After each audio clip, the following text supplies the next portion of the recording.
E também o irmão Marconi faz uma pergunta aqui também muito boa, e é o seguinte: porque nós batistas não ordenamos pastores?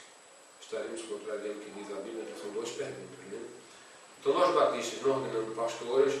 Eu quero responder com uma resposta muito convencional, que é aquela de que a Convenção Batista não teve nenhum grupo de trabalho até hoje, apesar de existir essa discussão temática dentro dos batistas, mas nunca houve uma câmara temática para discutir isso, levar adiante para uma assembleia, na assembleia pudesse ser aprovado se ordena ou não a mulher como pastora. Mas também quero dizer, de um ponto de vista menos convencional, talvez mais direto, né, mais informal, que isso não foi feito ainda porque existe muita coisa humana, né, muito machismo, existe muitas pessoas que acham que isso seria subjugar, né, botar o homem para ser orientado por uma mulher. Então, muito disso ainda, especialmente para aqueles que estão à frente de certas organizações. Eu me recordo que a Ordem dos Pastores Batistas fez, há uns 2 anos atrás, uma pesquisa formulada, um questionário sobre qual era a posição dos pastores, e ao final a vitória, quando foi fazer a tabulação dos votos, é que a mulher poderia ser ordenada pastora. Mas aí a Ordem dos Pastores divulgou que, como a convenção não tinha tratado do tema ainda, não iria reconhecer a ordenação feminina. As igrejas teriam, como tem, autonomia para tomar decisões, seja de ordem for, inclusive de ordenar a mulher, mas se a igreja partir para essa situação, a ordem não vai reconhecer a ordenação feminina. Então a mulher vai deixar de participar das programações da ordem, não vai ter a carteira da ordem, não vai estar afiliada à ordem, não vai ter autorização da ordem, e vai poder pastorear aquela igreja onde ela foi ordenada, ou outra igreja que assim tenha entendido que pode convocá-la. Mas não, a denominação não apoia. Eu acho que não apoia por uma questão de poder, por uma questão de massificação da vontade humana, desprezando a vontade divina. E você atrela a primeira pergunta a uma segunda, dizendo: estaríamos contrariando o que diz a Bíblia?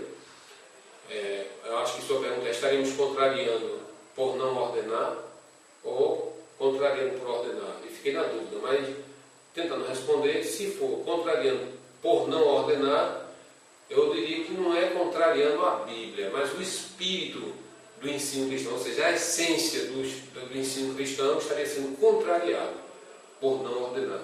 E se for contrariando por ordenar, eu acredito que não haveria coisas contrárias por ordenar. Na Bíblia não há nenhum texto bíblico que seja contrário à não ordenação feminina. O que existe são textos onde há pessoas subentendem que não autorizam. Por exemplo, no texto lá há um texto no Novo Testamento que fala sobre a escolha dos bispos, né, dos episcopos. Então ele não fala de mulheres. E aí, em Timóteo, né?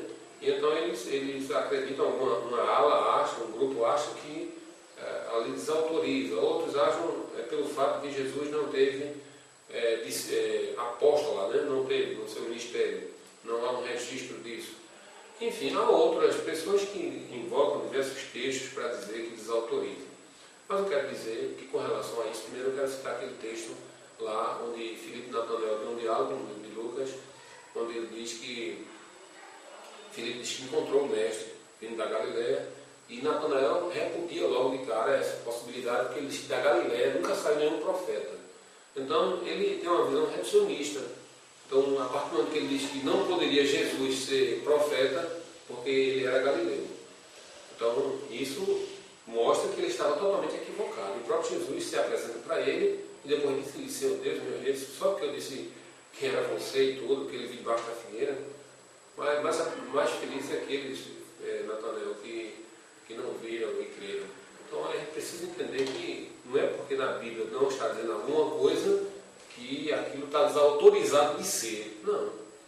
A gente tem que sentir o que Deus espera fazer. Mas, por exemplo, a gente vai ver no Velho Testamento, um tempo muito mais difícil, muito mais fechado, numa comunidade hebreia, a gente vai ver Débora sendo juíza. E a juíza, para quem sabe teologicamente, ela tinha um triplo papel praticamente. Ela era uma líder espiritual, era uma líder social do grupo e também era uma pessoa que tomava as decisões do ponto de vista jurídico, inclusive. Então, dentro disso, era sacerdote, era uma espécie de rei e como o próprio nome diz, de juiz, de estar decidindo as causas do povo. E era uma mulher e foi, por sinal, uma juíza de referência dentre os juízes de Israel. Então, eu não vejo assim, porque Débora naquele tempo foi juíza, hoje uma mulher ser pastora, numa situação muito mais, digamos assim, relativa, muito melhor, muito mais diferenciada, muito mais preparação, ou com uma demanda menor de atribuições. Então eu vejo que não há respaldo bíblico, assim, não pode. Então acho que não haveria não haveria afronta à Bíblia se houver ordenação feminina. Agora acredito que cada comunidade deve realmente, independente da ordem dos pastores, reconhecer ou não, ir adiante se for da vontade de Deus. Aqui na nossa comunidade, por exemplo, não senti eu essa necessidade ainda porque não vi nenhuma mulher que tenha demonstrado o interesse, o vigor, a afinidade com o ministério pastoral. Se um dia surgir, e a igreja também entender assim, não teria dificuldade nenhuma em partir para a ordenação, esperando contar com a compreensão daqueles que fazem a ordem, a convenção, que eu não estou fazendo nada para provocar, estou fazendo para impor entender que é a vontade de Deus. E sendo a vontade de Deus, eu não teria dificuldade de ir adiante. Então eu espero também ter podido responder sua pergunta e deixar sempre assim aberto a possibilidade de qualquer dessas perguntas que foram feitas, a gente se colocar à disposição para aprofundar, houver alguma discordância do que eu falei. Estou disposto também, se outras pessoas que estão tendo acesso estão discordando do que eu falei, ou concordando, queiram interagir comigo, deixar inclusive também meu e-mail, né, no Hotmail, o prdalenildo@hotmail.com. Se alguém quiser até mandar alguma mensagem por e-mail para que a gente possa discutir, eu agradeço profundamente e espero que haja novas perguntas